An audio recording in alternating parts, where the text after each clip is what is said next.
We start with breaking news in the murder of UnitedHealthcare CEO Brian Thompson. The NYPD is now on its way to Pennsylvania, where a man is being questioned in connection to last week's shooting.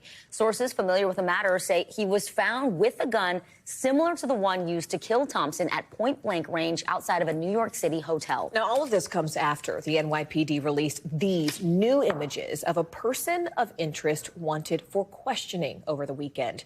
They were taken from a taxi camera, and one photo shows someone outside the car, while the second shows them looking through a partition from the back seat.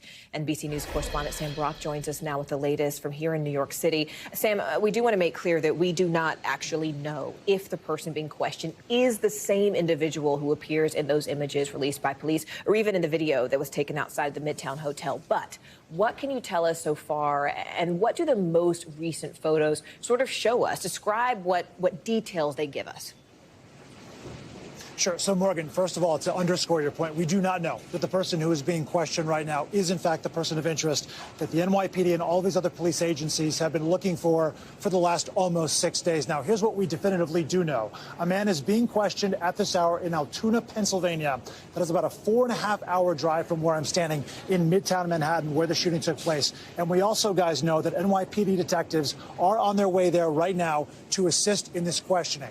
My colleagues, Tom Winter and Jonathan Dienst, have some additional editorial to provide here. One of them, that 3 senior officials say that customers at a McDonald's in Altoona, Pennsylvania, phoned authorities to say that they found someone there who was suspicious that needed to be investigated. What prompted that specifically, whether it is his appearance or something else, not clear.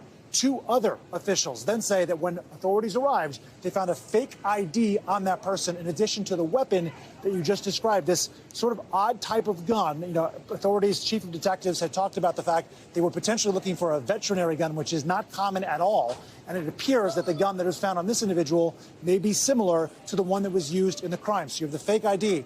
You have the gun. And with respect to the fake identification, we know, guys, the police were also investigating whether or not the person of interest used a fake ID from New Jersey at that Upper West Side hostel. So a lot of the pieces lining up. But, Morgan, again, to your point, we do not know right now whether this is or is not the person of interest who is being questioned. Right. Sam, we do know that funeral arrangements have been made for Brian Thompson.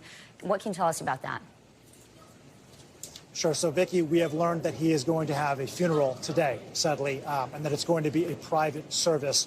Beyond that, you know, there's not a lot of additional news or information that we have. Certainly for his family, this has been a deeply saddening time, and it's also been one that's rocked that community in Minneapolis. Overnight, we did find out about the fact that there was fencing going up at UnitedHealthcare, as well as a police trailer, as there's been so much anger and obviously so many security concerns regarding the industry, the insurance industry, but certainly executives that work within that field as well, as that area, Maple Grove of Minneapolis, trying to process still, no doubt, what happened here last week. Thanks for watching. Stay updated about breaking news and top stories on the NBC News app, or follow us on social media.